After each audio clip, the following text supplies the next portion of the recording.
बचपन में लोग अक्सर पूछते थे कि बताओ कलम ज्यादा ताकतवर है या तलवार ज्यादा ताकतवर है, कौन ज्यादा शक्तिशाली है। मनोज मुंतशिर जिन्होंने गाना लिखा तेरी मिट्टी में मिल जाओ, ऐसा आंख बंद करके गुनगुनाते थे, करोड़ों भारतीयों के दिल को छुआ और समझ में आया कि 25,000 रुपए कमाने वाला हमारे देश के लिए शहीद कैसे हो जाता है, सीने पे गोली कैसे खाता है। नमस्कार, विवेक बिंद्रा बोल रहा हूं, फाउंडर एंड सीईओ बड़ा बिजनेस.com। ये कलम की ताकत है जिस पे बात करूंगा। Tribute to India's global brand ambassadors, ऐसे लोग जो भारत को बड़ा भारत बनाते हैं, उन्हीं की कहानियां हम आप तक पहुंचाते हैं। आज हमारे साथ मनोज मुंतशिर, लिरिसिस्ट, पोएट, शायर, dialogue writer, script writer. Hindi film industry में मैं ज्यादा लोगों को नहीं पहचान पाया, इस जनरेशन को, नई जनरेशन को जिन्होंने इंस्पायर किया। अगर गुलजार साहब के बाद, जावेद जी के बाद अगर मुझे किसी का नाम याद आता है तो हमेशा मनोज मुंतशिर।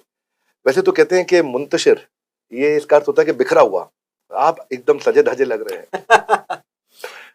विवेक जी, इसका मैंने कहीं जवाब दिया था बहुत पहले। मेरी किताब है मेरी फितरत है मस्ताना, उसमें लिखा था मैंने कि नाम था एक, रख लिया था बस यूं ही, क्या ये सारी जिंदगी ढोना पड़ेगा, और कितना टूटना बाकी बचा है, और कितना मुंतशिर होना पड़ेगा। अरे वाह, अरे वाह। एक ऐसी इमेज है कि मुंतशिर का जो मतलब है वो मेरी पूरी की पूरी शख्सियत में भी उतर आए। लेकिन मैं बहुत जमा हूँ, बहुत, मैं अपने आप को सजा के संवार के संभाल के रखता हूँ, क्योंकि मुझे एक बात हमेशा से लगती रही है कि राइटर्स को इस दुनिया ने हमेशा हाशिए पे रखा है, हमेशा, कि भाई आपका तो काम लिखना है, आपका काम देखना थोड़ी है। और मुझे क्या बात है, मुझे किसी दौर में कभी तो लगा कि राइटर का काम लिखना है, उसके दम पे हजारों लोग दिखते हैं, वो खुद क्यों नहीं दिख सकता। सही बात है। ये प्रश्न वैसे मैंने आपसे पूछना है, पर पहले ये मुंतशिर थोड़ा और क्लियर करें। ये उर्दू कहाँ शुक्ला हुआ करते थे आप, और आपके पिता को गांव में, सबको पड़ोस में कैसा लगा हुआ कि शुक्ला मुंतशिर हो गए? ये धर्म परिवर्तन हुआ, क्या हुआ, कैसे आया नाम ये जो डाउट है, डाउट क्या कहूँ मैं इसको, ये डर जो है, ये मेरे पिताजी को भी हुआ जब उन्होंने पहली बार नाम देखा मनोज मुंतशिर। और हुआ कैसे था कि हमारे घर का रिनोवेशन चल रहा था। गौरीगंज एक छोटा सा कस्बा जहाँ मेरी पैदाइश, जहाँ मैं पला बढ़ा, और मुझे लगता है 97 की बात है। मैंने शेर कहने शुरू कर दिए थे, गजलें कह रहा था, मुशायरों में जा रहा था। नाम था मनोज शुक्ला, और हमेशा ऐसा लगता है कि यार थोड़ा एक्सेप्टेंस का प्रॉब्लम है इस नाम के साथ भी। और प्लस एक रिवाज है, एक ट्रेडिशन है कि मजरू साहब का नाम, मजरू उनका पेन नेम है, अब्दुल हई नाम है उनका, पर साहिर कहते हैं हम, साहिर लुधियानवी। इवन अख्तर भी पेन नेम ही है। तो ये पेन नेम का एक सिलसिला है, तो एक पेन नेम आपको ढूंढना चाहिए। मैं पेन नेम की तलाश में भटकता रहा। मैंने कहा यार मैं साहिर नहीं हो सकता, मैं मजरू नहीं हो सकता, कुछ अलग जो किसी का ना हो आज तक दुनिया में। एक दिन मेरा शहर स्लीपी टाउन, गांव था तब तो, अब तो शहर हो गया, गौरीगंज। सर्दियों की शाम, मैं चाय की तलाश में भटक रहा था यहाँ वहाँ।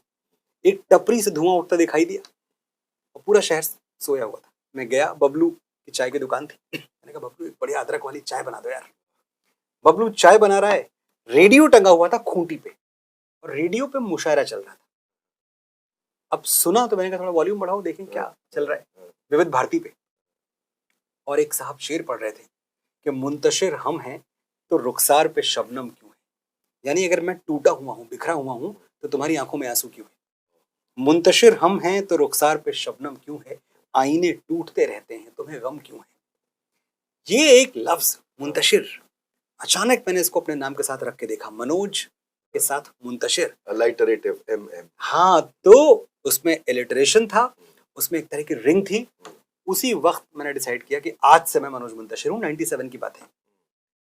मैं घर लौट के आया, मेरे घर पे रेनोवेशन का काम चल रहा था, तो मैंने पापा से रिक्वेस्ट की। मैंने कहा पापा ये जो नेम प्लेट है बाहर, इसमें अपना नाम भी लिखवा दूं? तो पापा ने कहा हाँ लिखवा दो बेटा, कोई बात नहीं। और आपने मुंतशिर लिखवा दिया। एक दिन सुबह सुबह उठे वो, बाहर आए दातून करते हुए, और देखा नेम प्लेट, फिर आंख मली होगी। हाँ क्या नहीं क्या, फिर चिल्लाने लगे कि ये इसने रामफेर ने गलत नेम प्लेट लगा दी, पैसा नहीं दूंगा, एक पैसा नहीं दूंगा, क्या लिख दिया है। मैंने कहा पापा सही लिखा है। बोले ये क्या लिखा है मुंतशिर। मैंने कहा मैं ही हूँ, मनोज मुंतशिर। सदमा लगा उनको। फिर समझाया हमने कि पेन नेम है, मजहब नहीं बदल रहा, मैं ब्राह्मण हूँ, सनातनी हूँ, इस पे मुझे हमेशा गौरव था, आज भी गौरव है। एक बार तो मैं सबको ये बताना चाहता हूँ ऑन रिकॉर्ड के मनोज जी को हमने यहाँ क्यों बुलाया, क्योंकि आप पिछले कई एपिसोड्स में देख रहे हैं कुछ खास प्रकार की कहानियां यहाँ आती हैं। मनोज जी, हमने आपको क्यों इनवाइट किया, आज क्यों बात करना चाहते हैं, ये बताना बहुत जरूरी है। आपका जो जीवन का स्ट्रगल था वो बहुत बड़ा इंस्पिरेशन है। आपका ब्रेकअप हुआ, फिल्मों में गाना लिखना चाहते थे इसलिए आपकी शादी नहीं हुई। आप मुंबई पे आए तो फुटपाथ पे सोए, आपको भिखारियों ने खाना खिलाया, किसी शराबी ने आपके चेहरे पे पेशाब कर दिया। बस ले जाने के पैसे नहीं तो 10-10 किलोमीटर पैदल चलते थे। खाने के लिए नहीं तो पार्ले जी बिस्किट खाते थे और कई कई हफ्तों बिना खाए आपके निकल जाते थे। और मैं सबको बताना चाहता हूँ कि ये म्यूजिक कंपनी के जितने चक्कर इन्होंने काटे हैं, वहां म्यूजिक कंपनी में कोई चौकीदार बाहर ऐसा नहीं होगा जो उनको ना जानता हो। हर चौकीदार के साथ इनकी मित्रता क्योंकि इसलिए करनी पड़ती थी, वरना वो डांट के भगा दे। तो कभी ऐसा नहीं लगा आपको कि आप गौरीगंज वापस लौट जाएं और जिसके चक्कर में शादी टूटी उस चक्कर को छोड़ के शादी को अपना लें, या मतलब क्या बहुत हो गया, अब तो वापस लौट जाना चाहिए। ये जो, मैं इसीलिए कह रहा हूं, जो भारत को बड़ा भारत बनाते हैं उन्हीं की कहानियां हम आप तक लाते हैं। ये स्ट्रगल ये बहुत कम लोगों ने देखा है। मैं आज ये जानना चाहता हूं कि आया होगा कभी कि मैं छोड़ो यार, बस बहुत हो गया, लौटते हैं। विवेक जी, जो प्लान बी रखते हैं तैयार, उनका प्लान ए कभी कामयाब नहीं होता। वाह। ऐसा मैं मानता हूँ। And everybody has got their own opinion. आप डिफर कर सकते हैं मेरी राय से। मेरी लाइफ में कभी कोई प्लान बी नहीं था। मैं जो करना चाहता हूँ यही करूंगा। पूरी कायनात, पूरा यूनिवर्स, पूरी प्रकृति मेरा साथ देगी। जिद्दी आदमी है आप। मैं एक बात और कहता हूँ, जिद प्रतिभा के साथ सिंक में होनी चाहिए। अगर आप यूं ही जिद्दी हो गए ना कि बस मैं तो जिद्दी हूं, तो जिंदगी बर्बाद हो जाती है। आप हम मार्वल का सिनेमैटिक यूनिवर्स देखते हैं, बहुत सारी फिल्में देखते हैं, और मैं बचपन से सोचता था कि ये जो सुपर हीरोज हैं, स्पाइडरमैन देख रहे हैं हम, सुपरमैन देख रहे हैं, हनुमान जी को मैं मानता था कि ये सुपर हीरो हैं, हमारे हवा में उड़ते हैं। ये सुपर हीरोज आज भी हैं। मैं और आप ही सुपर हीरोज हैं। इन्होंने सिर्फ इतना किया कि इन्होंने डिस्कवर कर लिया। स्पाइडरमैन ने डिस्कवर कर लिया कि अच्छा देखो, मैं ऐसे करूंगा तो यहां से वेब निकलेगा। ये खोज लिया उसने। जिस दिन मैं और आप खोज लेंगे कि हमारे अंदर भी कुछ ना कुछ तो है। गलती इंसान से होती है, परमेश्वर से नहीं होती। ईश्वर ने मुझे और आपको सुपर पावर्स दे के भेजा है। मेरा और आपका काम है एक्सप्लोर करना अपने आप। आपने अपने अंदर का सुपर हीरो कब ढूंढ लिया था? मैंने पहली बार उसकी झलक मुझे मिली थी जब मैं 7 या 8 साल का था। तो 7 या 8 साल में I got hooked on to Diwan-e Ghalib. अब दीवाने गालिब एक 7-8 साल के बच्चे को आप समझ सकते हैं। दीवाने गालिब इज बहुत नॉट कठिन इवन, है, बहुत कठिन है। एग्जैक्टली आपने पढ़ा है, it's not even Urdu poetry, Persian Persian है। पर्शियन, हाँ। मतलब जिसका पहला ही शेर है कि नक्श फरियादी है जिसकी शोखिए तहरीर का, कागजी है पैरहन जिस पर करे तस्वीर का, कावे कावे सख्त जानी हाय तन्हाई न पूछ, सुबह करना शाम का लाना है जुए शीर का। तो क्या समझ में आएगा? आपको 8 साल की उम्र में मिली है। हाँ, 7 या 8 साल का था मैं, और मेरे पापा के ट्रंक में मुझे मिल गई वो किताब। मैंने पढ़ना शुरू किया, कुछ समझ में नहीं आया, लेकिन मैंने उस दिन तय किया कि कुछ तो है जो मेरे अंदर बज रहा है, कुछ रिंग कर रहा है, कुछ कनेक्ट हो रहा है मेरे अंदर, कुछ चमक रहा है मेरी आंखों में, ये पढ़ने के बाद जो मैं कुछ नहीं समझ रहा हूँ। तो जब भी मुझे वक्त मिलेगा मैं इसको समझूंगा, मैं ये जबान सीखूंगा, मैं ये भाषा सीखूंगा। और फिर एक दिन का एक किस्सा है।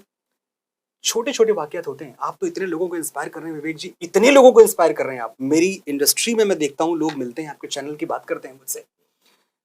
तो जिन एंटरप्रेन्योर्स को आप इंस्पायर कर रहे हैं, आपको लगता होगा कि हाँ वो एक अलग दुनिया है, बॉलीवुड अलग दुनिया है। मैं बता रहा हूँ आपका इम्पैक्ट वहां भी कितना है। वहां लोग आते हैं, बातों के दौरान कभी ना कभी कोई ना कोई किस्सा आपका लेके आते हैं, सिर्फ उन्होंने ऐसा बोला था, तब से मुझे जोश आ गया है। तो ये मैं और आप जो कर रहे हैं ना, ये लोगों को समझना जरूरी है कि विवेक बिंद्रा जी, मनोज मुंतशिर कोई अलग मिट्टी के बन के नहीं आए हैं। हम एकदम नॉर्मल लोग हैं, इतने मामूली हैं जितने मामूली, जितना साधारण कोई आम इंसान होता है। हुआ क्या, हमने अपनी लाइफ से सिग्नल्स ले लिए, और जिंदगी सिग्नल देती है। आपका रिसीवर कितना तेज है ये आपके ऊपर है। बीएससी सेकेंड ईयर की बात है। गौरीगंज से इलाहाबाद एक ट्रेन जाया करती थी जिसका नाम था पीआरएल, जो 5 घंटे में सफर तय करती थी, तकरीबन 125 किलोमीटर का, बहुत धीरे चलती थी। एक बीच में स्टेशन आता है प्रतापगढ़। तो प्रतापगढ़ में हमारी ट्रेन खराब हो गई। कहा गया 2 घंटे तक अब आपकी ट्रेन बनने में इतना वक्त जाएगा, आप लोग थोड़ा घूम टहल लो। मैं घूमते टहलते, एक किताब का स्टॉल था, बुक स्टॉल, एच व्हीलर के जो बुक स्टॉल्स अभी भी होते हैं, तो प्रतापगढ़ के प्लेटफॉर्म नंबर 1 पे स्टेशन के, मैं चला गया वहाँ। वहाँ मुझे एक किताब देखी, सामने रखी हुई थी, प्रकाश पंडित जी की एडिट की हुई, उर्दू के लोकप्रिय शायर साहिर लुधियानवी। मैंने किताब उठाई, उसके पन्ने पलटने शुरू किए। 3-4 पन्ने मैंने पलटे जिसमें साहिर की जीवनी लिखी हुई थी, and it connected with me. ऐसा कनेक्ट हुआ, लास्ट पेज पलटा, किताब की कीमत थी 18 रुपए। अब मैं सोच रहा हूँ कि 18 रुपए अगर मैंने दे दिए तो मेरा 4 दिन का नाश्ता मारा जाएगा, क्योंकि मैं फिर चाय नहीं पी पाऊंगा, मैं जो बंद मक्खन खाता हूँ रोज सुबह उठ के वो मुझे नहीं मिलेगा। बड़ी देर तक मेरे पेट में और साहिर लुधियानवी में जंग चली। साहिर साहब जीत गए। 18 रुपए मैंने रखे, वो किताब ली और वो किताब पढ़ते पढ़ते मैं पहुंचा इलाहाबाद। जब तक मैं इलाहाबाद पहुंचता तब तक मैं तय कर चुका था कि जो जिंदगी मिली है ना, छोटी सी जिंदगी, इसको बड़ा करने का एक ही तरीका है, रिस्क लो, सब छोड़ दो। बीएससी छोड़ो। बीएससी मैंने पूरा किया, क्योंकि मेरे पापा को ये लगता था कि बेटा ग्रेजुएट भी नहीं हुआ तो बीएससी पूरा किया। बीएससी पूरा करने के बाद पापा को सर्टिफिकेट उनके हाथ में दिया, उनसे कहा अब पैसे दीजिए आप मुझे जाना है मुंबई। बहुत हम्बल बैकग्राउंड था हमारा। 350 रुपए टिकट था, मैंने उतने ही मांगे थे उनसे कि मुझे पुष्पक एक्सप्रेस का टिकट 350 रुपए दे दीजिए। उन्होंने 700 रुपए दिए मुझे। मैंने कहा वापसी का टिकट? हाँ, बोले रिटर्न का भी है क्योंकि रह तो नहीं पाओगे। तो मुझे याद है उस वक्त मेरे पापा से कहा था कि कश्तियां हमने जला दी हैं भरोसे पे तेरे, अब यहाँ से नहीं हम लौट के जाने वाले। You're too good, you're too good. चलिए आगे चलते, मुंबई पहुंच गए। अब एक समय मैंने सुना ऐसा आया था जब आपके पास दाल चावल खाने के पैसे नहीं थे और किसी दोस्त के घर जाया करते थे कि वहां आपको दाल चावल मिल जाए। तो मैं थोड़ा पढ़ के आया आपके बारे में पहले, काफी पढ़ के आए हैं। और आपको एक दफा बहुत बुखार था और आपके पास डॉक्टर के पास जाने के 30 रुपए नहीं थे, और बाद में मुझे पता लगा कि जब इतनी बीमारी में आप रहे, लेकिन आगे एक चाय की पत्ती के पैकेट में 1700 रुपए का गोल्ड का सिक्का मिल गया आपको, और वहां से कुछ फर्क, वो कितना महत्वपूर्ण था आपके लिए, वो जो आपको सोने का सिक्का लॉटरी में मिल गया आपको चाय की पत्ती में। मैं वही कह रहा हूँ, मिस्टीरियस तरीके से प्रकृति आपकी मदद करती है, सिग्नल देती है। आपने बताया सिग्नल देती है, रिसीवर ऑन रखो। बिल्कुल रिसीवर ऑन रखो। हाँ। पहली चीज तो हाँ, ये आपने बात की कि एक दोस्त के यहाँ गया, क्योंकि कई दिन हो चुके थे और दाल चावल की याद बड़ी सता रही थी कि भाई दाल चावल घर पे होते तो खाते थे। 3-4 दिन गुजर चुके हैं, मैं मेरी पत्नी दोनों, और हम पार्ले जी खा के जी रहे थे। एक पार्ले जी के पैकेट लाते, सुबह से शाम तक खाते रहते, और एक में हम दोनों शेयर करते। तो उनका दोस्त है और अपने गांव का ही है, चलते हैं। और हमने देखा था कि खाना 7-7:30 बजे के आसपास खाते हैं वो लोग। विवेक जी, मैंने एक चीज देखी है कि जब आपकी जेब में सुराख हो जाए तो सिक्के बाद में गिरते हैं, रिश्ते पहले गिर जाते हैं। तो मैं पहुंचता हूँ वहां और मैं बैठा हुआ हूँ, टेबल पे खाना लग रहा है।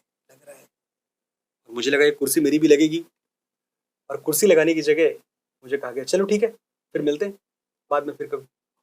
और मैं और मेरी पत्नी दोनों उठ के वहां से चले आए, और हम जो छोटा सा रास्ता था अपने घर वापस पहुंचने का, वहां तक रोते रहे कि आज ये दिन आ गए हैं कि हम दाल और चावल के लिए तरस गए। और मैं एक बात हमेशा कहता हूं कि आप अन्न की कदर आप उस दिन करते हो जिस दिन आपको 2 रातें भूखी सोनी पड़ती, तो आपको समझ में आता है कि जिन चीजों को आप इतनी आसानी से लेते हो। मेरी मम्मी, मैं जब गौरीगंज में था तो रोटी में घी लगा के मेरे पीछे पीछे दौड़ती थी कि खा लो खा लो, मैं खाता नहीं था। वही रोटी उसी के पीछे मुंबई में मैं भाग रहा था, मेरे हाथ नहीं आ रही थी। तो जिंदगी इससे बदलती है, लेकिन हाँ फिर चमत्कार भी होते हैं। जब आपको लगता है कि सब कुछ अब क्रैशिंग डाउन वाली स्थिति पे आ गया है, सब खत्म हो जाएगा, सब बर्बाद हो जाएगा, तब कहीं से एक दिन मैं जाता हूं। चाय पीने की बड़ी तलब थी, तब भी शौकीन था, आज भी बहुत शौकीन हूँ। एक प्रोविजन स्टोर पे तो अग्नि चाय ली हमने 5 रुपए की, और 5 रुपए की अग्नि चाय पे लिखा हुआ था कि जीते सोने का सिक्का। हालांकि वो सोच के तो मैंने लिया ही नहीं था, 5 रुपए सबसे छोटा पैकेट था, और 5 रुपए कहीं से मैं इंतजाम कर पाया था। वो हम घर आए, पैकेट खोला, टन से एक सोने का सिक्का गिरता है उससे। और मैं और मेरी वाइफ, रियली ऐसा होता है? तो वो कॉइन जब हमने बेचा जाके एक ज्वेलर के पास, तो तकरीबन 7-750 रुपए मुझे याद आ रहा है। तो इतने पैसे मिल गए मुझे अचानक। ये सिग्नल है, ये सिग्नल है कि जाना मत, अब नहीं जाना। ये सिग्नल है कि देखो तुम्हारे साथ प्रकृति है, थोड़ी सी आजमाइश और है, थोड़ी सी मेहनत और है, पर जाना मत। बहुत सुंदर, बहुत सुंदर। देखो वो एक, मैं आपकी तरह तो नहीं लेकिन ट्राई करूंगा, जहां से बंद होते हैं सारे रास्ते वहीं से नया रास्ता निकलता है। सारी उम्र जिनको हम समझते हैं अजनबी, पता लगता है उन्हीं से वास्ता निकलता है। क्या बात, वाह। तो आपका उन नए कुछ 2 अजनबियों से वास्ता निकला, उसके बारे में मुझे पता लगा कि जो आपकी पहली मुलाकात हुई अनूप जलोटा जी से और अमिताभ बच्चन जी से, और मैंने सुना कि आप जो है गांधी परिवार के कोई गेट के बाहर इनडायरेक्टली धमकी दिया उनको कि अमेठी से आए हैं, अंदर नहीं जाने देंगे तो समझ लीजिएगा। और जो है वो आपको अनूप जलोटा जी से इसी चक्कर में मिला, अमेठी से आए हैं तो मिलवा, कैसी रही वो मुलाकात आपकी? अच्छा, अनूप जी और मैं इस बात पे हमेशा हंसते हैं। अभी 10 दिन पहले मुझे मिले तो मुझे कहने लगे, यार मैं ना 3,000 के चेक काट के परेशान हो चुका हूँ। मैंने कहा क्या हो गया? बोले इतने लोग आते हैं, और ये फैक्ट है। अनूप जी से आप कभी बात करेंगे तो बताएंगे, इतने लोग आते हैं उनके दफ्तर में, कहते हैं बस 3,000 का चेक दिला दो क्योंकि शुभ है। कहानी ये थी कि मैं भटक रहा था यहाँ वहाँ, और तब तो मोबाइल का जमाना, लोगों के पास थे मोबाइल लेकिन इनकमिंग कॉल के पैसे लगते थे, तो अगर गलती से आपने कॉल कर दिया तो डांट पड़ती थी, यार मोबाइल पे कॉल कर रहे हो, शर्म नहीं आती आपको? ऐसा माहौल था। तो हम भटकते भटकते जा पहुंचे अनूप जी के दफ्तर। उनके सेक्रेटरी थे, उनको मैं बड़े प्यार से याद करता हूँ, भरत भाई अभी भी हैं। तो भरत भाई नीचे बैठे हुए थे और भीड़ लगी हुई थी, अनूप जी ऊपर रहा करते थे। मैंने कहा मैं अनूप जी से मिलने आया हूँ। तो ये ऐसे ही था कि भाई अनूप जी से मिलने हज़ारों लोग आते हैं, आप भी बैठ जाइए। बैठा रहा थोड़ी देर में। मैंने कहा मिलाओगे आप कि नहीं मिलाओगे? बोले नहीं, वो तो व्यस्त हैं। मैंने कहा देखो अमेठी से बस इतना बता दो उनको। मैंने कहा अमेठी वाले को कोई खाली हाथ नहीं लौटाता, इतना जलवा है अमेठी का। और वाकई था, आप यकीन माने एक्सेस कार्ड था। जहां आपसे कोई ना मिल रहा हो आप बताओ अमेठी से, और फिर देखो आपका लोगों का नजरिया बदल जाता था, लोगों का बात करने का लहजा बदल जाता था। कुछ तो था अमेठी के नाम में। इतना था कि भरत ने फोन किया अनूप जी को कि कोई अमेठी से आए, मिलना चाहते हैं। अनूप जी दरिया दिल इंसान, सूफी आदमी, भेज दो ऊपर। मैं ऊपर गया, उनके पैरों में चोट लगी हुई थी, प्लास्टर बंधा हुआ था, वो बैठे हुए थे। और जैसे ही मैं पास जाके बैठा, मेरे वहां दो मकसद थे, एक तो मुझे काम मिल जाए कुछ, और दूसरा मुझे चाय मिल जाए और मुझे पैसे ना खर्च करने पड़े। तो अनूप जी ने कहा हाँ बताइए मनोज जी क्या लिखते हैं आप? जैसे उन्होंने बोला क्या लिखते हैं ना, मेरे दिमाग में घंटी बजी कि मैं तो गलत जगह आ गया हूँ, क्योंकि ये तो भजन गाते हैं और मैंने भजन कभी राम सिया राम भी नहीं लिखा है। मैं गजलें कहता हूँ, शायरी करता हूँ, फिल्मी गाने लिखने हैं मुझे। ये तो बड़ी गड़बड़ हो गई, आ भी गया और वेस्ट भी हो गया मौका, अपॉर्चुनिटी यहाँ तक। लेकिन गिव अप तो हम करते नहीं, जैसा कि आपने बोला जिद्दी है। मैंने कहा अनूप जी भजन लिखता हूँ। ब्लेटेंट झूठ बोला मैंने उनके मुंह पे कि मैं भजन लिखता हूँ। आप जरा चाय मंगाइए। चाय मंगाइए, मैं आपको लिख के देता हूँ। अनूप जी ने कहा खैर, जब तक चाय आती मैंने लिख दिया। अच्छा, ऑन द स्पॉट लिखा, क्योंकि उस वक्त एक आपके अंदर की तमाम शक्तियां जागृत हो जाती हैं जब आपको जरूरत होती है उनकी। एक बार अपनी बॉडी को सिग्नल दो आप कि मुश्किल में हूं मैं, ये मुझे चाहिए। लर्निंग लेसन, आपकी बॉडी परफॉर्म करती है। जब वो नीरज चोपड़ा ने भाला फेंक के मार दिया वहां और ओलंपिक से गोल्ड उठा लाए, वो बॉडी को सिग्नल्स दिए होंगे उन्होंने, कुछ तो किया होगा। It is beyond muscle power, it is beyond the power of the shoulder, it all boils down to the mind. अपने ब्रेन को आपने बोला होगा कि बेटा आज भाला जो फेंकना ना, ऐसा फेंकना कि आसमान के दो टुकड़े हो जाएं। क्या बोलते हो आप, क्रांति ला दो यार, मतलब आज तो मैं मजा आ रहा है मेरे को। और फिर जो है आपका भी भाला निकला, आपने कुछ भजन लिख दिया वहां? मैंने भजन लिखा और वो बिल्कुल अच्छा नहीं रहा होगा। अनूप जी आज भी मुझसे, मैं उनसे पूछता हूँ, मैंने कहा बता दीजिए अब अच्छा था या नहीं, सिर्फ मुस्कुराते। लेकिन ये बड़े लोगों का तरीका होता है। उन्होंने भजन लिया और मुस्कुराते रहे, और मैं सोचता रहा कि अगर इनका रिस्पॉन्स ऐसा आया कि क्या बकवास लिखा है, इसके पहले मैं चाय खत्म कर लूं। दुनिया गई तेल लेने, मेरा चाय कुछ नहीं, वो चाय तो मिली मुझे बढ़िया। लेकिन जब तक मैं वो पढ़ रहा हूँ तक कह रहे आपका बैंक अकाउंट है? अनूप जी बैंक अकाउंट मैंने कभी सुना ही नहीं था। मैंने कहा बैंक अकाउंट? मैंने कहा नहीं, तो चेक आप कैसे कैश कराओगे? मैंने कहा चेक कौन दे रहा है? मैं दे रहा हूँ। मैंने कहा अच्छा। मैंने कहा बैंक अकाउंट तो नहीं है, मैं आपको बेरर चेक दे। मैंने बेरर चेक ये सब कहाँ सुना था, मुझे कुछ पता नहीं था। उन्होंने खैर बेरर चेक दिया। बगल में एक बॉम्बे मर्केंटाइल बैंक थी, वो वहां से दिखाया मुझे कि आप जाओगे लेफ्ट में एक बैंक आएगी, 3,000 रुपए थे। ये बात है 99 की। मैंने 3,000 रुपए एक साथ देखे नहीं थे। मैंने कहा कुछ तो है, ये मुझे वहां जाके फंसाएंगे। इनको यहाँ बड़ा खराब लगा है, यहाँ बदला नहीं लेंगे, वहां बदला लेंगे। वहां कोई मिलेगा मुझे जो बोलेगा क्या बकवास है, भागो यहाँ से। मैं गया बॉम्बे मर्केंटाइल बैंक में, मुझे टोकन लेके बैठाया गया। 20-25 मिनट बैठा रहा मैं, और जब मैंने चेक प्रेजेंट किया, एक्चुअली 100 के 30 नोट हाथ में आए, और करिश्मा था, मैजिक था। मैंने उससे बड़ी कमाई आज तक नहीं की। और मुझे एक बात बताऊं मैं आपको, जिन लोगों को पता है मुंबई की ज्योग्राफी, उनको पता होगा, ये दादर की बात है। दादर से बांद्रा काफी दूर है। मेरे पैरों में बिजलियां लग चुकी थी। मेरे अंदर इतना सब्र नहीं था, पेशेंस नहीं था कि मैं रुक के बस का इंतजार करूं या मैं ऑटो रिक्शा ले लूं। मैं भागता हुआ बैंड्रा तक गया, इतना खुश था मैं। अचानक पलट के देखा तो लगा शायद 10 से 12 किलोमीटर मैं भाग चुका हूँ। बहुत स्ट्रगल देखा, और स्ट्रगल के बाद जो जॉय है वो तो तभी समझ में आता है। अब आप लिरिसिस्ट बनते चले जा रहे थे, आपने आगे चल के कई प्रोग्राम केबीसी वगैरह, मैं आता हूँ उसमें। बस सबसे पहले मैं सबको बताना चाहता हूँ कि मेरे ख्याल में शायद आप पहले लिरिसिस्ट हैं या राइटर हैं जिन्होंने सम्मान के लिए आवाज उठाई। मुझे लगता है हिंदुस्तान में से बहुत महान लिरिसिस्ट हुए होंगे जरूर, फिल्म को सफलता भी मिली, आगे बढ़े, लेकिन उनके कंट्रीब्यूशन को एक्नॉलेज नहीं किया गया।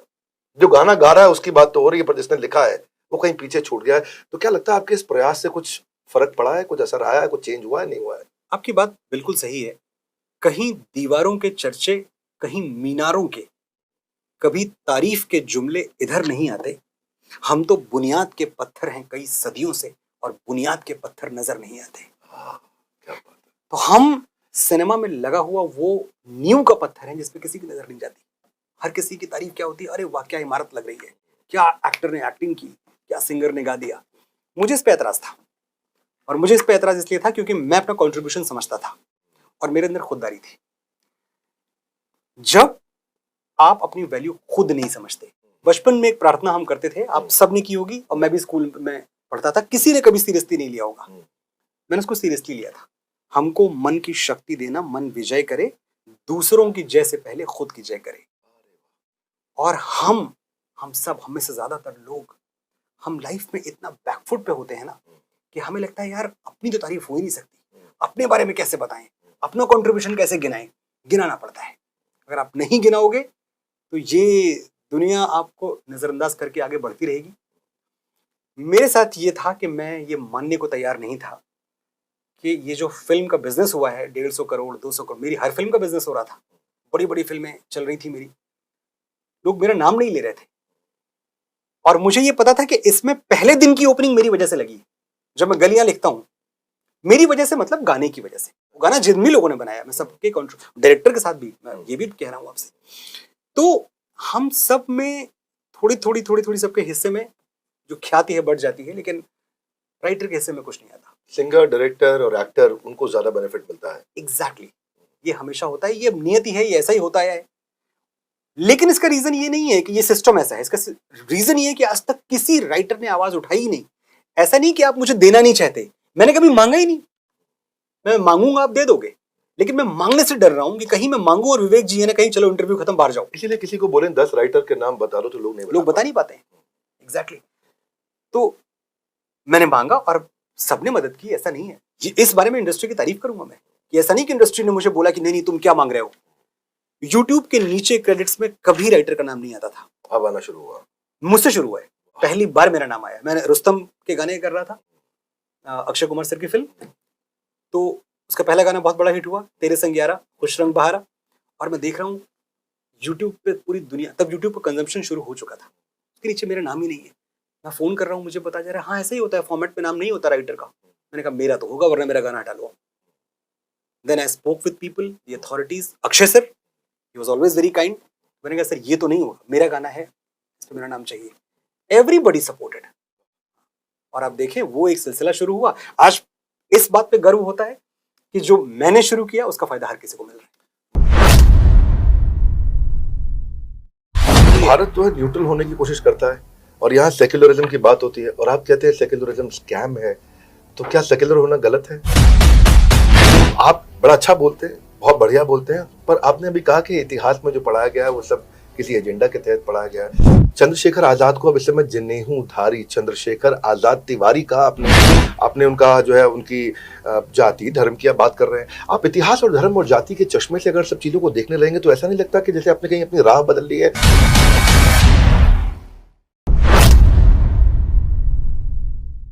तो आप बड़ा अच्छा बोलते हैं, बहुत बढ़िया बोलते हैं, पर आपने अभी कहा कि इतिहास में जो पढ़ाया गया है वो सब किसी एजेंडा के तहत पढ़ाया गया है।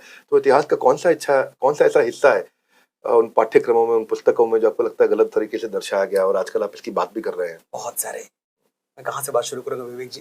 लेकिन एक बात आपने कभी इन जनरल आपने कभी सोचा है कि ऐसा क्यों है कि आपको औरंगजेब की 7 पीढ़ियां मालूम है, आपको पता है औरंगजेब किसका बेटा था, उसका बाप किसका बेटा था। बाबर से आप शुरू होते हैं तो आपको पता चलता है कि यहाँ बाबर था, फिर हुमायूं आया, फिर अकबर आया, शाहजहां आया, औरंगजेब आया, शाह आलम आया, आपको बहादुर शाह जफर तक पूरी हिस्ट्री पता है। मैं आपसे पूछूं अगर कि पृथ्वीराज चौहान के पिताजी का नाम क्या था, एक तो बता दें मुझे, आप एक जनरेशन तो बता दें। महाराणा प्रताप के पिताजी का नाम बता दें। मुश्किल होता है। आप तो खैर बहुत पढ़े लिखे इंसान हैं, मैं आपसे मेरा मतलब है एक आम इंसान, एक जनरल जो लोग मुझे सुन रहे हैं इस वक्त ऑडियंस। तो क्या वजह थी कि हमारी स्पाइन, हमारी बैकबोन कभी सीधी नहीं होने दी गई? हमें बार बार ये क्यों पढ़ाया गया, बार बार पढ़ाया गया कि भाई आप तो एक गुलाम कौम रहे हैं शुरू से। जिसने भी जो भी आया, पोर्टुगीज आए उन्होंने आप पे राज किया, फ्रांसीसी आए उन्होंने आप पे राज किया, अंग्रेज आए उन्होंने आप पे हुकूमत की, मुगल आए उन्होंने आप पे हुकूमत की। अरे, और कभी आप देखें कि ये जो हुकूमतें थीं इनका सच क्या था? मेहरौली से यमुना तक को आप मुगल हुकूमत कहते हैं। यहां राजस्थान की तरफ महाराणा प्रताप घुसने नहीं दे रहे थे। आगे आप देखें तो इधर मराठों का पूरा एकदम उनकी वीरता के नगाड़े बज रहे थे महाराष्ट्र की तरफ। उड़ीसा में अहोम राजाओं का शासन था। आप और आगे चले जाएं, आप साउथ में देखें, साउथ में कभी आप पेनिट्रेट ही नहीं कर पाए। आप पे ना ये आरोप लगता है कभी कभी कि आप रोमांटिक सॉन्ग्स लिखने वाले व्यक्ति इस समय इतिहास का एक्सपर्ट हो गया है। चंद्रशेखर आजाद को अब इस समय जनेऊधारी चंद्रशेखर आजाद तिवारी कहा आपने। आपने उनका जो है उनकी जाति धर्म की आप बात कर रहे हैं। आप इतिहास और धर्म और जाति के चश्मे से अगर सब चीजों को देखने लगेंगे तो ऐसा नहीं लगता कि जैसे आपने कहीं अपनी राह बदल ली है या आप उसी राह में रहते हुए ऐसा करना चाहते हैं? वही मैं जानना चाहता था, आपके तो इतने यूट्यूब पे फॉलोअर्स हैं, आप एक टेलीविजन बॉलीवुड की बड़ी पर्सनैलिटी है, तो यूट्यूब पे आकर के जब आप ऐसी कंट्रोवर्सी की बात करते हैं तो कई बार लोग आपको ट्रोल भी करते हैं, तो उसके बावजूद भी करते हैं। तो मैं जानना चाहता हूं, जब आपको लोग ट्रोल भी करते हैं फिर भी आप ऐसा कर रहे हैं, फिर भी ऐसी बात कर रहे हैं, तो वो क्यों करते हैं? जब ट्रोल करते हैं तो मुझे लगता है हाँ अब मैं सही कर रहा हूं कुछ। जब तक मैं ट्रोल नहीं हो रहा होता हूं मुझे लगता है कि शायद मैं कुछ कंट्रीब्यूट नहीं कर रहा दुनिया में। क्योंकि एक बात आप समझ लें, जब भी आप कोई रिवोल्यूशन, कोई क्रांति, कोई नई सोच लेके आएंगे तो उसके खिलाफ तो आवाजें उठेंगी। वो तो दलील है इस बात की कि आप सही काम कर रहे हैं। दूसरी बात है विवेक जी, अगर पंडित चंद्रशेखर तिवारी आजाद ने अपनी जनेऊ नहीं उतारी, एक ही तस्वीर है उनके इंटरनेट पे, दूसरी कोई तस्वीर नहीं है जहां वो मूछों पे ताव दे रहे हैं, जनेऊ पहनी हुई है, अगर उन्होंने अपनी जनेऊ नहीं उतारी, मैं और आप कौन होते हैं उनकी जनेऊ उतारने वाले? क्या किसी में हिम्मत है कि सरदार भगत सिंह की पगड़ी उतार ले? भले उनकी तस्वीर आप हैट में देखते हैं बहुत सारा, लेकिन सरदार भगत सिंह पगड़ी पहनते थे, वो पगड़ी उनकी शान थी। उन्होंने मैं नास्तिक क्यों हूं पूरा का पूरा एक वृत्तांत लिखा है। इसके बावजूद उनकी नास्तिकता ने कभी उनको इस बात के लिए मजबूर नहीं किया कि वो सिख होना, सरदार होना, दशमेश गुरु की संतान होना छोड़ दें। लेकिन जब बात चंद्रशेखर आजाद जी की आती है तो बड़ी सहूलियत के साथ, क्योंकि वो जो जनेऊ है ना, वो उनके ब्राह्मणत्व की मुनादी है। वो ये बताती है कि कुल, वंश, परंपरा, खानदान आपकी कौटिल्य से जुड़ती है, आपके तार वहां से जुड़ते हैं, वहां से चल आ रहा है।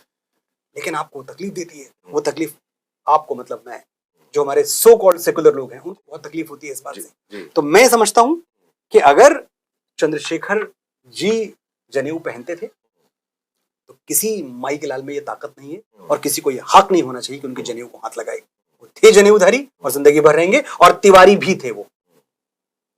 अगर तिवारी उनको मैं बोल रहा हूं चंद्रशेखर आजाद तिवारी, मैं मनोज मुंतशिर हूं, लेकिन मैं मनोज मुंतशिर शुक्ला हूं। ठीक है, मेरे बोलने का नाम मनोज मुंतशिर है, लेकिन मैं हूं मनोज मुंतशिर शुक्ला।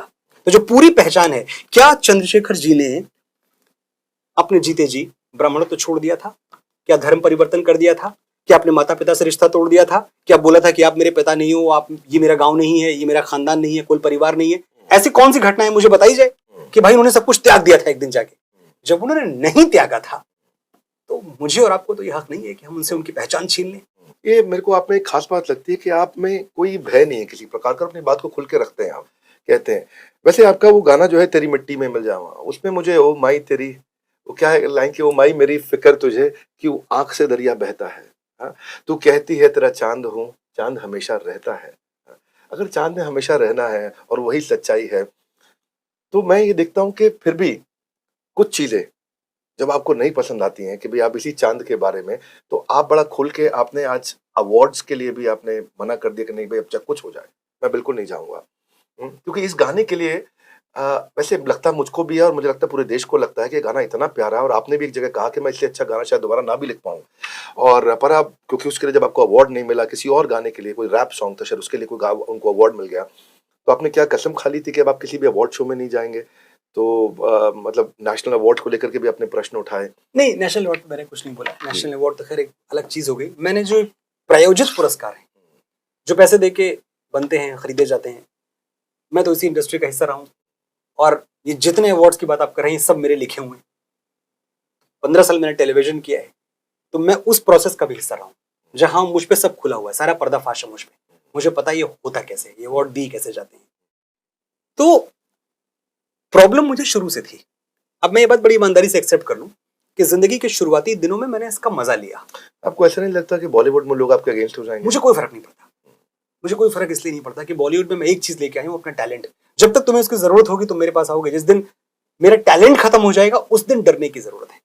आज भी मैं जो लिखता हूं, मैं उस पे अपनी हड्डियां निचोड़ के रख देता हूं।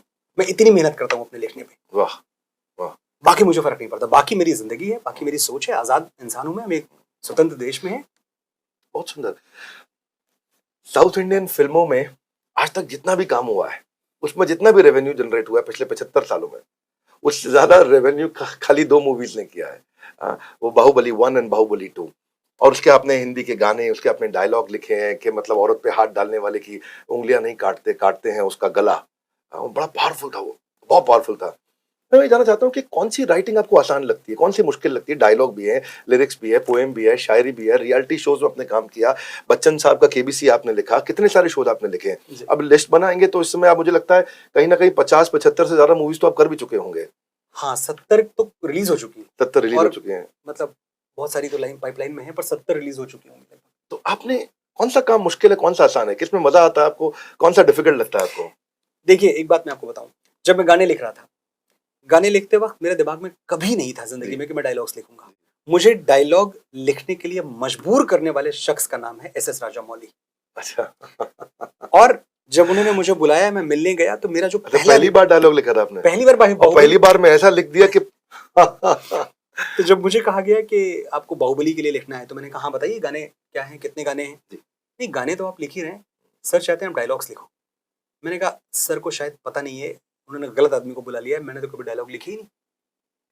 फिर हुआ ये कि राजामौली सर ने मुझे कहीं बोलते हुए सुना था और उनको मेरा बोलना अच्छा लगा था।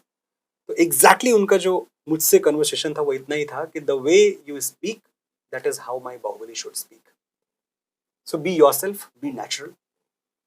मैंने कहा जब इतने बड़े आदमी को भरोसा है मुझ पे कि मैं कर सकता हूँ, तो मैं ट्राई करके देखता हूँ। तो मैंने सिर्फ ट्राई किया था बाहुबली, और वो ट्रायल का नाम बाहुबली हो गया। ईश्वर है कहीं। पर्सनली आपको पसंद क्या ज्यादा है, ये डायलॉग लिखना या गाने लिखना या? मोनोटनी ब्रेक करने के लिए मैं दोनों बराबर करता रहता हूँ। जब आप गाने लिखते हैं, क्योंकि गाने तो कभी कभी मैं एक जमाने में तो 100 गाने लिखता था एक साल के, अब तो खैर कम किए। तो मैंने ये देखा है कि जब आप एक ही चीज लिखते रहते हैं ना, तो आपके थॉट्स आने कम हो जाते हैं, आप मंडेन हो जाते हैं, आप रेपिटेटिव हो जाते हैं। तो जहां गाने से मैं बोर हुआ, वहां मैं डायलॉग लिखने लगता हूँ। जहां मुझे डायलॉग ने बोर किया, मैं गाने पे आ जाता हूँ। कई बार कुछ साहित्यकार ऐसा होते हैं, वो मानते हैं कि गाने लिखने वाला आदमी इंफीरियर है। उनके हिसाब से साहित्य लेखन सुपीरियर है। पर मुझे लगता है गाना लिखना, वो मीटर को मैच करना, वो रिक्वायरमेंट को मैच करना, वो बॉलीवुड में जो रिक्वायरमेंट होती है, अर्जेंट होती है, फट ले चाहिए, ऐसा चाहिए, कंज्यूमर के लिए चले, जो आम आदमी गुनगुनाए। लेकिन जब ऐसा लोग कहते हैं ये साहित्यकार सुपीरियर है, भाई ये तो गाना लिखने वाला है, तो क्या कैसा लगता है आपको उस समय? जो लोग कहते हैं उनको बिल्कुल अंदाजा नहीं है कि वो कितना गलत कह रहे हैं। एक तो लेखन की कोई विधा छोटी या बड़ी नहीं होती, लेकिन अगर गाने लिखना इतना ही इंफीरियर होता, जॉन एलिया जैसा शायर, किस पैराए का शायर, कितना बड़ा शायर, वो फिल्मों में क्रैक नहीं मार पाए। स्ट्रगल किया, स्ट्रगल करके लौट गए। गाने लिखना इतना ही सिंपल होता। मजाज लखनवी, शायर इनकलाब, जोश मरियाबादी, आप समझ रहे हैं किसकी बात कर रहा हूं मैं? इनसे बड़े शायर ही नहीं हुए। ये सब के सब इसी मुंबई में आके यहीं स्ट्रगल करके, बरसों बरस स्ट्रगल करके खाली हाथ लौट गए, क्योंकि ये गाने नहीं लिख पाए। वो एक अलग विधा है दोनों पोइट्री। लेकिन जब आपके सामने एक गाने की सिचुएशन आती है, एक सिचुएशन है, एक कहानी है, एक किरदार है, किरदार एक खास तरह की भाषा बोलता है, हो सकता है भाषा आपकी ना हो, और फिर एक ट्यून आती है आपको, ट्यून की कटिंग है, उस ट्यून की कटिंग को मैच करना, और फिर सबसे बड़ी बात गाने में एक कैचवर्ड होना जो कैच कर जाए, और गाना 2.5 मिनट के अंदर खत्म होना। आप देखें मुगले आजम का, आप शुरुआत का जो सीक्वेंस है, जो सिर्फ म्यूजिक है, जहां जहां से गाना वो गाना है ना, प्यार किया तो डरना क्या, मैं कभी कभी सुनता हूं, 2.5 मिनट का प्रिल्यूड है, जहां गाना ही नहीं शुरू हुआ है, 2.5 मिनट प्रिल्यूड चल रहा है। आज के तारीख में हमें 2 मिनट 20 सेकंड में पूरा गाना बना के खत्म कर देना होता है। बहुत चैलेंजिंग है। और इसके बावजूद जब कोई लिखता है, ए भाई जरा देख के चलो, फिल्मी गाना है ना, आप कभी सुने उस गाने को, बाबू ये सर्कस है शो 3 घंटे का, पहला घंटा बचपन, दूसरा घंटा जवानी, तीसरा घंटा बुढ़ापा, उसके बाद माँ नहीं, बाप नहीं, ये नहीं, वो नहीं, मैं नहीं, तू नहीं, बस खाली खाली कुर्सियां हैं, खाली खाली तंबू है, खाली खाली घेरा है, बिना चिड़िया का रैन बसेरा है, न तेरा है न मेरा है।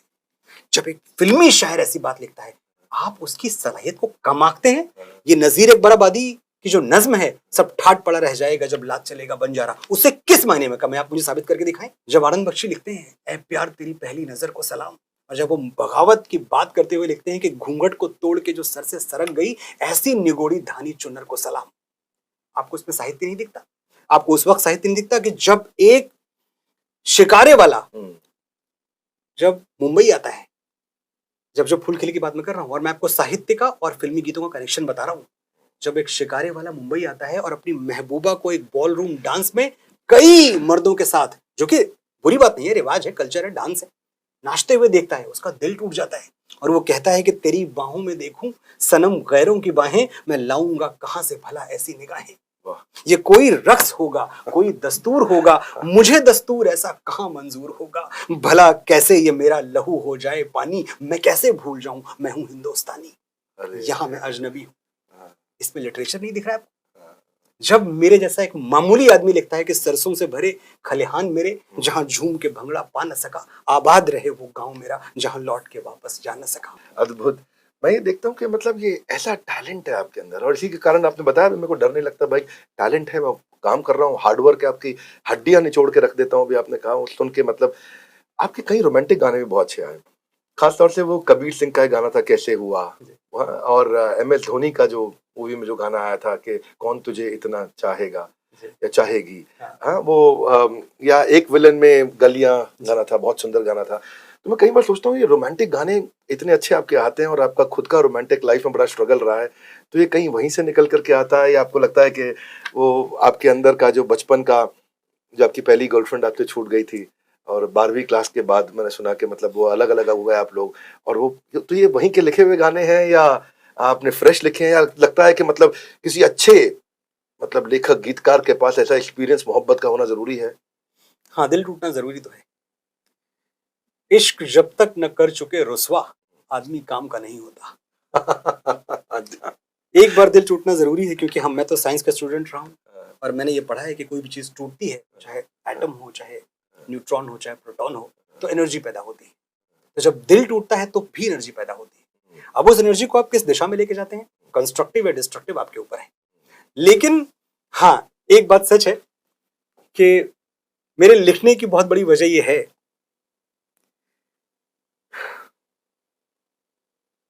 सवाल एक छोटा सा था जिसके पीछे ये पूरी जिंदगी बर्बाद कर ली।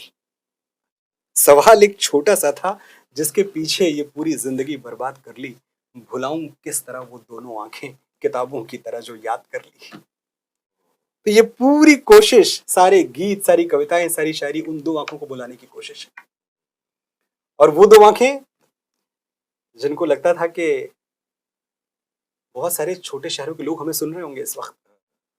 मैं खुद बहुत छोटे से गांव का हूं, किसी को दोष नहीं देता, लेकिन जब मुझसे कोई पूछता था, जब मैं क्लास 12th कर रहा था या मैं BSc करने इलाहाबाद गया, मुझसे कोई पूछता कि भाई क्या करोगे, तो पूरे उस समूह में मैं अकेला होता था जो बोलता था मैं फिल्मों के गाने लिखूंगा या मैं राइटर बनूंगा। बाकी कोई बोलता मैं MBA करूंगा, कोई बोलता मैं CA बनूंगा, कोई बोलता मैं तो अमेरिका जा रहा हूँ, और मैंने कभी झूठ नहीं बोला। तो ये जो मेरी पहली गर्लफ्रेंड थी, इनके पिताजी भी मुझसे यही पूछते रहे तुम करोगे क्या, मैंने कहा गाने लिखूंगा, फिल्मों में जाऊंगा। और ये चीज सबको बड़ी नागवार गुजरती थी, इसलिए मैं बार बार ठुकराया गया। तो ये तो खैर एक किस्सा है, लेकिन मेरी जिंदगी में 3 बार ऐसा हुआ है कि 3 बार अलग अलग मौकों पे मुझे इसलिए रिजेक्ट कर दिया गया क्योंकि मैं कहता था कि मैं गाने लिखूंगा। लेकिन विवेक जी, जो लिखता है मुकद्दर की इबारत, वो तेरी सोच से ज्यादा बड़ा है। जिसे ठुकरा दिया मिट्टी समझ के, वो लड़का आज तारों पे खड़ा है। वाह वाह, क्या बात है, बिल्कुल तारों पर खड़ा है। यकीनन बहुत सुंदर आप लिखते हैं और मुझे लगता है कि आपकी वही दर्द, वही आपकी कमजोरी आपकी ताकत बन गई है। ये आप ही के अपने लाइफ एक्सपीरियंस आज हमारे को नजर आते हैं। पर आज मैं आपसे थोड़ा, आपके यूट्यूब पे मैं वीडियोस देखे अभी पीछे, स्वामी विवेकानंद पे वीडियो मैंने जो देखा, मैं पब्लिक में सबके सामने बताना चाहता हूँ, बड़ा इंस्पायर्ड रहा। मैंने भी वीडियो बनाया, मैंने आपकी वीडियो से इंस्पिरेशन लिया। आपने सिख गुरु पे, महाराणा प्रताप पे, गांधी जयंती पे, कई चीजों पे आपने, ओशो पे, स्वामी विवेकानंद पे, सब पे आपने चर्चा किया। और हम भी एक गुड न्यूज आपको देना चाहते हैं। आज 2 गुड न्यूज हम अनाउंस करने वाले हैं आपके साथ ही यहाँ पे। एक, हमने अपनी मोबाइल ऐप के अंदर एक वीडियो का, हमने शॉर्ट वीडियो का सेक्शन डाल दिया है। तो सब लोगों को याद दिलाना चाहता हूँ, आप लोग वहां आइए और हम वहां पे मनोज जी के कुछ गानों को भी हम डालेंगे, जहाँ पे इनकी जो कविता, और खासतौर से इस वीडियो के सेक्शन को हम जरूर वहां ऐड करना चाहते हैं, जहाँ पे रील्स और शॉर्ट वीडियो में, जिससे आप इंस्पिरेशन मिल सके, लोगों को मोटिवेशन मिल सके। बाकी फिल्मी बातें तो नहीं है वहां पे, केवल मोटिवेशन, बिजनेस की इंस्पिरेशन मिल सके, बहुत जरूरी है। बिजनेस के आइडियाज मिल सके लोगों को। और जो बड़ा बिजनेस में ना, हमारा एक ब्लड ग्रुप है NNB positive, next new better. हमेशा हम कुछ आगे बढ़ना चाहते हैं, ऑडियंस जो चाहती है हम उसके हिसाब से बहुत कुछ नया करते रहते हैं। और मनोज जी, दूसरी गुड न्यूज ये है कि अब हम लेकर के आ गए हैं बड़ा बिजनेस जूनियर। वाह, क्या बात। बड़ा बिजनेस जूनियर क्या है? ये बेसिकली सब लोग एग्जाम की तैयारी करा रहे थे, सब एग्जाम की तैयारी करा रहे थे। और हमारा टैगलाइन है, एग्जाम के साथ भी और एग्जाम के बाद भी। इसका मतलब ये है कि हम एग्जाम के बाद जो आपकी पर्सनल लाइफ है, जो आपकी पर्सनालिटी है, जो आपका कैरेक्टर है, जो आपके एथिक्स हैं, में अगर आपके रूट्स ठीक होंगे तभी फ्रूट्स ठीक होंगे। इंटेंट ठीक होगा तो कंटेंट ठीक होगा, बैकग्राउंड अच्छा होगा तो फोरग्राउंड अच्छा होगा। तो बच्चे को हम ओवरऑल मजबूती दे रहे हैं। K-12 के सेक्शन में हम लेकर के आए हैं बड़ा business junior, future ready skills. मतलब वो काम करने जा रहे हैं जो अभी तक किसी ने नहीं किया है, और इतना अफोर्डेबल कर दिया, इतना अफोर्डेबल कर दिया कि पढ़ाई के लिए गरीब बच्चा भी आकर के बड़ा बिजनेस जूनियर पे आकर के अपनी क्लास में टॉप रैंक के साथ आगे निकल सकता है। उसको जितने मार्क्स चाहिए एक्स्ट्रा वो तो लेगा, लेकिन जिंदगी के मार्क्स को गेन करेगा। तो आज, क्योंकि आज मनोज जी आए, इसलिए हमने 2 बड़ी न्यूज दी हैं आपको साथ में आकर के, कि हमें 1 लाख से ज्यादा वीडियो, सारे सब्जेक्ट, सारे कोर्सेज, सारी क्लासेस, सारे बोर्ड्स, सब कुछ कंप्लीटली कवर कर लिया हमने। कोई भी सब्जेक्ट हो, कोई भी भाषा हो, और कोई भी स्कूल हो, कोई भी बोर्ड हो, किसी भी प्रकार का, हम सबकी तैयारी के साथ हम आज आए हैं। लेकिन सबसे बड़ी बात ये, एग्जाम के बाद भी हम बच्चे को डेवलप करना चाहते हैं। मनोज जी, आपके बचपन का मुझे किस्सा मालूम है, आज उस पर लूंगा नहीं, क्योंकि मुझे लगता है आपने उस पर एक वीडियो में बहुत डिटेल में बताया, लोगों ने देखा भी वो, जहाँ पे चेतक स्कूटर का झगड़ा चल रहा है आपके पिताजी के साथ, और आपको स्कूटर नहीं मिलता था, और आपने बोला कि मर्सिडीज खरीदूंगा एक दिन, और पिताजी को बिठाया भी उस मर्सिडीज में आपने। मुंबई में आ गए, आज आप इतने बड़े हो चुके हैं, और मैं आपका बहुत पर्सनली बहुत सम्मान करता हूँ। और आपने निश्चित रूप से भारत को बड़ा भारत बनाया, जो अपने भारत की गाथा, भारत का गुणगान किया आपने। एक गौरीगंज से आया हुआ वो लड़का जिसने इतना स्ट्रगल करके आज यहाँ पहुंचा, और किसी से बिना अभय, आप बिल्कुल निर्भीक हैं, वो अच्छा लगा। लेकिन क्या अभी भी कोई ऐसा सपना है जो आपका पूरा नहीं हुआ? हाँ, अब तक जो कुछ भी हुआ है मेरी जिंदगी में वो व्यक्तिगत हुआ है। अब चाहे वो स्कूटर से मर्सिडीज तक का सफर रहा हो, चाहे जो मैंने फिल्मी गाने लिखे, ये सफलताएं बहुत व्यक्तिगत हैं। और सफलता का असली मजा तब है जब वो व्यक्तिगत सीमाएं तोड़ दे, जब मैं कुछ इम्पैक्ट डाल पाऊँ सोसाइटी पे, जब मैं कुछ बड़ा कर पाऊँ, जब मैं, जैसे मैंने आपकी तारीफ अभी इसीलिए की कि आप लोगों की जिंदगियां बदल रहे हैं, जब मैं ग्रास रूट पे जाके लोगों की जिंदगी बदल पाऊँ, जब मैं वाकई, बहुत तकलीफ होती है मुझे जब मैं सिग्नल पे बच्चों को पेंसिलें बेचते हुए देखता हूँ या रबर किताबें बेचते हुए देखता हूँ। मुझे लगता है ये पेंसिल, ये रबर, ये किताबें तो इनको स्कूल में बैठ के इनके काम आनी थी, जो ये बेच रहे हैं। बहुत तकलीफ होती है। तो मैं चाहता हूँ कि मैं कुछ कर पाऊँ, मैं चाहता हूँ कि मैं एक ऐसे समाज के निर्माण में हाथ बटा पाऊँ जहाँ कम से कम, बहुत बड़ा परिवर्तन ना भी ला पाऊँ तो कोई बच्चा मुझे सिग्नल पे भीख मांगता हुआ या सिग्नल पे किताबें बेचता हुआ ना मिले। तो एक बात कहूंगा आपसे कि मनोज मुंतशिर जी ने, आपने एक बहुत लंबी लड़ाई लड़ी है, और इस मुकाम को पाने के लिए कभी आपने अपने सच के साथ कॉम्प्रोमाइज नहीं किया, ये मैंने महसूस किया। थैंक यू मनोज जी, भगवान आपकी सारी मनोकामनाओं को, सारे सपनों को पूरा करे। Wish you all the success. जब एक गौरीगंज का बच्चा भूख से, बेकारी से लड़ करके पूरे देश के दिल में राज करता है, तो बाकी इंसान क्यों नहीं कर सकते? अगर आप कर सकते हैं, वो भी कर सकते हैं। इसी को हम कहते हैं कि जो भारत को बड़ा भारत बनाते हैं, बस आप में वो ईमानदारी होनी चाहिए। कहते हैं कि नजर नहीं, नजरिया बदलो, हाँ, सपनों को पाने का जरिया बदलो। तो मनोज जी, ये बहुत सुंदर वीडियो है, बहुत अच्छा लगा आपसे चर्चा करके। मुझे लगता है कि लोगों को ये वीडियो ज्यादा से ज्यादा देखना चाहिए, जहां पे उनके अंदर भी वो आग जले, वो सीने के अंदर वो आग जले। क्या कहते हैं हम? बिल्कुल, मेरे सीने में नहीं तो तेरे सीने में सही, हो कहीं भी आग, लेकिन आग जलनी चाहिए। और आग का एक स्वभाव है, वो बांटने से फैलती है। दिए से दिया जलता है, क्षमा से क्षमा जलती है। तो मैं समझता हूं कि ये वीडियो जो विवेक जी और मैंने ये मिलकर जो बातें की हैं, इनका एक ही लक्ष्य है, एक ही मकसद है कि ये हजारों लाखों करोड़ों को प्रोत्साहित करें, उनको प्रेरित करें। आपका ये फर्ज बनता है। एक तो तरीका ये है कि मैं आपसे रिक्वेस्ट करूं, लेकिन मैं रिक्वेस्ट नहीं कर रहा हूं आपसे, मैं आपको आपका कर्तव्य याद दिला रहा हूं कि अगर कोई अच्छी बात सुन के किसी की जिंदगी बदल सकती है, तो उस अच्छी बात को उस तक पहुंचाना आपका दायित्व है, आपका कर्तव्य है। ये वीडियो कर्तव्य समझकर शेयर करें। बहुत सुंदर, बहुत सुंदर। बस ये 3 पर्पस, बड़ा सिंपल, यही बड़ा Bharat, to be more, to do more, to achieve more, वही उत्साह आपने बढ़ाया। तो आप सबसे अगले हफ्ते फिर से मिलते हैं, बस थोड़ा सा और इंतजार, आने वाला एक और बड़ा बुधवार। तब तक इस वर्ल्ड के नंबर 1 एंटरप्रेन्योरियल यूट्यूब चैनल पे आने के लिए, इसको सब्सक्राइब करवाने के लिए, वीडियो को जैसे कि मनोज जी ने कहा सब लोगों तक पहुंचाने के लिए आप सबका हृदय की गहराई से प्रेम पूर्वक बहुत बहुत धन्यवाद। मनोज जी, आपका विशेष धन्यवाद। मैंने देखा आपको कभी डर नहीं लगता है और आप बड़ी फियरलेस है, बड़ा करेज है आप में। सच्ची बात को साफ बोल देना, सामने बोल देना, चेहरे पे बोल देना। और मुझे लगता है कि इसका आपको खामियाजा भुगतना पड़ा कि दिल्ली में आप उस समय कमिश्नर बनने के लिए सबसे ज्यादा एलिजिबल थी और फिर भी आपको पीछे किया गया, कमिश्नर नहीं बनने दिया गया। आपने कहीं ऐसे रिस्क लिए जो शायद आपकी जगह कोई और ब्यूरोक्रेट, कोई और गवर्नमेंट ऑफिसर होता, कोई आईपीएस ऑफिसर होता, वो ऐसे रिस्क नहीं लेता। कि प्राइम मिनिस्टर की गाड़ी रॉन्ग पार्किंग से उठवा ली आपने। तो जिंदगी में ग्रोथ के लिए रिस्क लेना कितना जरूरी है और आप इसके विषय में क्या शिक्षा देना चाहेंगे? मैं आपसे जानना चाहूंगा कि अगर आप बताएं, आप अपने आप को मेंटली इतनी स्ट्रांग और फिट कैसे रखती हैं और क्या सुझाव देना चाहेंगे आज इस बड़ा भारत शो में कि लोग अपने आप को मेंटली स्ट्रांग कैसे करें?